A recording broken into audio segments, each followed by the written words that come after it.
after the show, Inside Jokes. What a show. John Catucci, Hi. You Gotta Eat Here. How are you?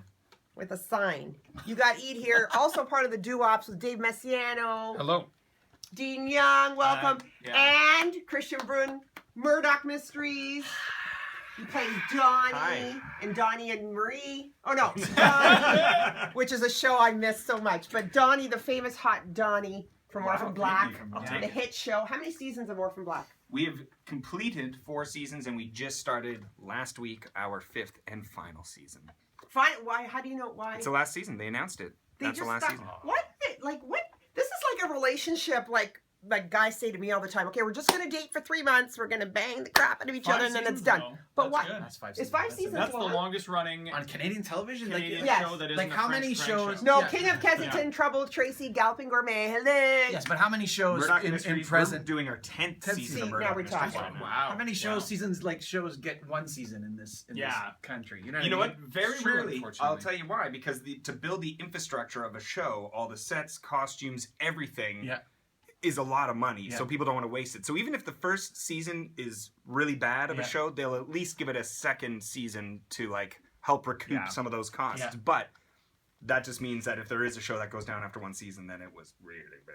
No, but there's some good comedy shows in definitely. Canada and stuff like that. Sometimes I feel like we don't give shows a chance to find their own feet.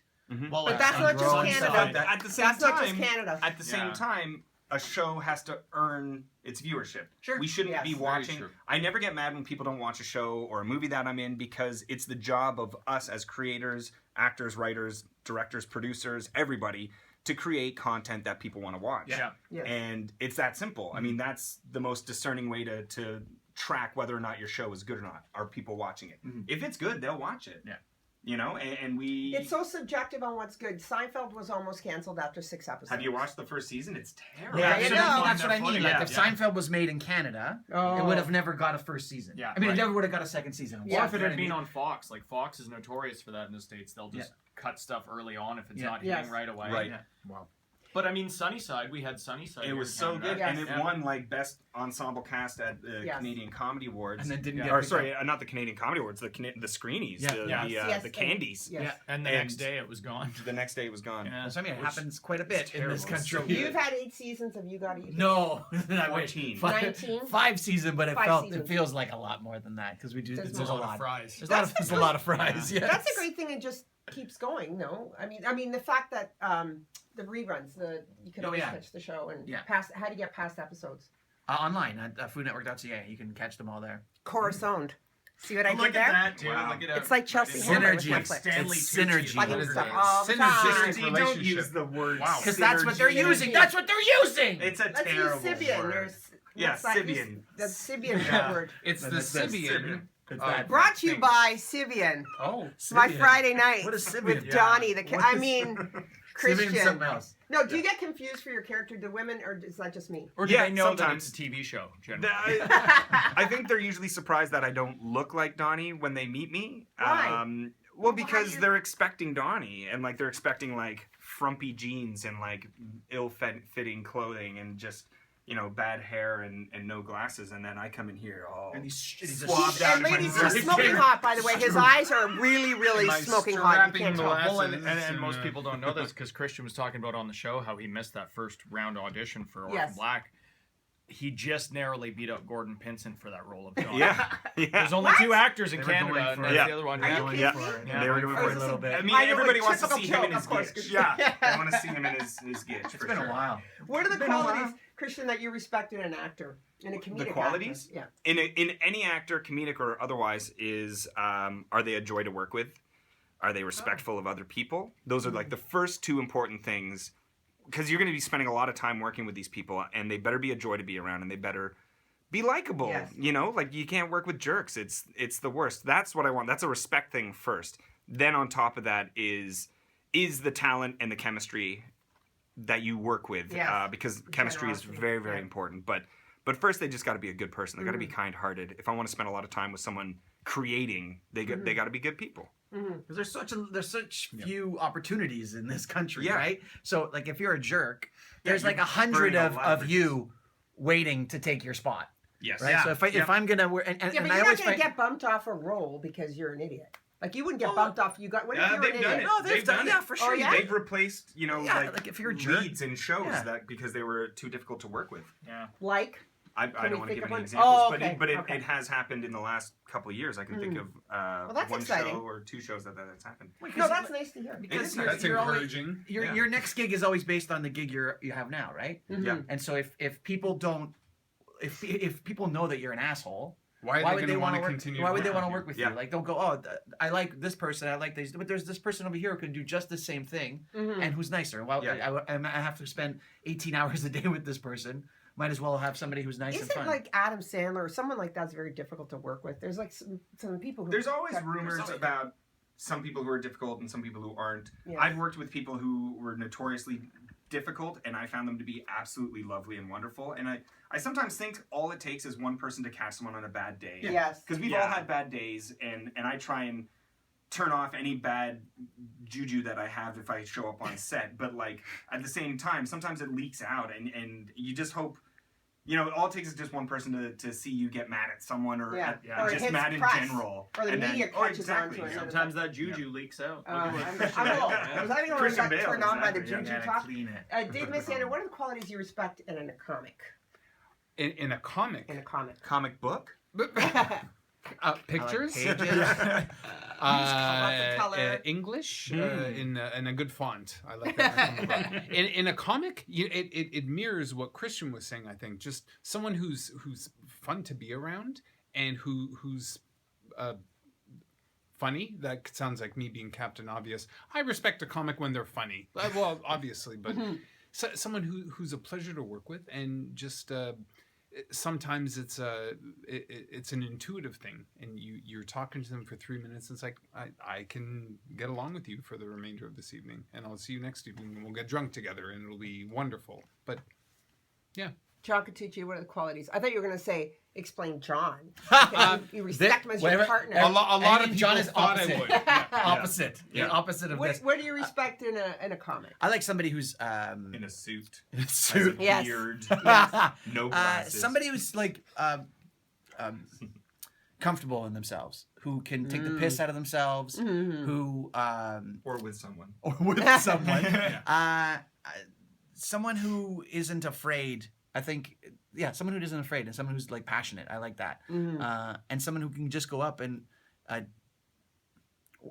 guess I really respect somebody who can work a room, and somebody who can feel the room and know exactly what that room is right away. So sometimes you see comics that go in and that can't feel what's happening around them and don't understand. That bothers me. Oh yeah, and personal space. The people who respect personal space that can walk into like backstage. That's too much. That's too close. Not close enough. There's the happy medium. Okay. Just when you walk backstage and you can feel a room and feel people and know that this person wants to be chatted with and this person doesn't want to be chatted with and this person just wants a hello. I respect that as well. Yes. Yeah. I think that's a sign. It's funny at the Yuck Yuck show in Vaughan that I had no business being on, but I was. Stop it. You're right. No, it was fun, but it was funny. There was a woman in the front row to the left, and just female comedians in general have a bit of a challenge with sometimes females in the audience, like you have to watch, right? And so I try to warm them up and try to take their guard down. And in hindsight, of course, we beat each other up ourselves up, right? And I just remember kind of throwing to her, and she wanted none of it. And usually the stuff I do, I try to shake it out of them. Yeah. No! And not feeling I didn't do it properly that night, come to think of it, And so I think that's important to really read the audience and know when you could go to someone in the audience and know when not to. And also to know when not to beat yourself up over having an off night, if that's the case as well. Yeah. Because there are times when you go into an audition and you completely shit the bed, or there are times where you just can't get to a moment the way you want to get to it on set. Or if you're doing, a set on stage and things just aren't landing. There are those times, and we can't beat ourselves up too much about that. How many times have you felt that way? Yes. You walk off and you're like, shit, that was horrible. Yes. But then people are coming up to you and going, oh my God, that was great. That was so funny. And you're like, really? Yeah. I remember one time we were playing at the what's the place underneath the Laugh Resort? Laugh Resort. Yes. Oh, yeah. So the old Laugh Resort. And there were these two ladies that were sitting. There was nobody in the front row, so they were the front row because they were the second row. Oh yeah. And they sat there. They did this the entire night. Show. Arms crossed, no smile, nothing. And they were like, I was like, oh, are you kidding me? Like they're giving nothing. And I'm like, and so I'm having these internal monologues with myself going, how come they're not having fun at the same time we're singing? And I'm like, what can I do to change their mind? And so walking off stage going, fuck, man, that was... And then they came up and they bought CDs and they took pictures with us and they had a great time. And you're like, oh. Okay. It didn't come out through their facial muscles, though, but... It's funny because I think it was either that night or sometimes... What I love about comics, like especially as an opener, they'll come to me and the headliners will say, you know, remember, just because they're not laughing out loud doesn't mean they don't find it funny. Yeah. And there's a lot of internal laughing. And sometimes the MCs will say, remember, if you feel like laughing out loud, let it out, because that's really important for that feedback. And I think so many people are like buried in their phones these days and doing social media or just on the bus and not looking at other people, or just like all focused in on themselves and down on their phones, that getting people to laugh out loud together is more of a challenge sometimes. Like social interaction is kind of getting a little bit stamped down by all I think that's what the joy of being on stage, right? And when you have immediacy, right? Is that it's instant feedback. It's an instant feedback. Yes. So like you can feel an audience and you know, okay, they need a little bit more physical humor as opposed to this. They need a little bit that. And I remember when I did the transition to television, trying to do that, it was really hard for me, and still is. You don't have that instant. Because you don't have that immediate. You don't hear.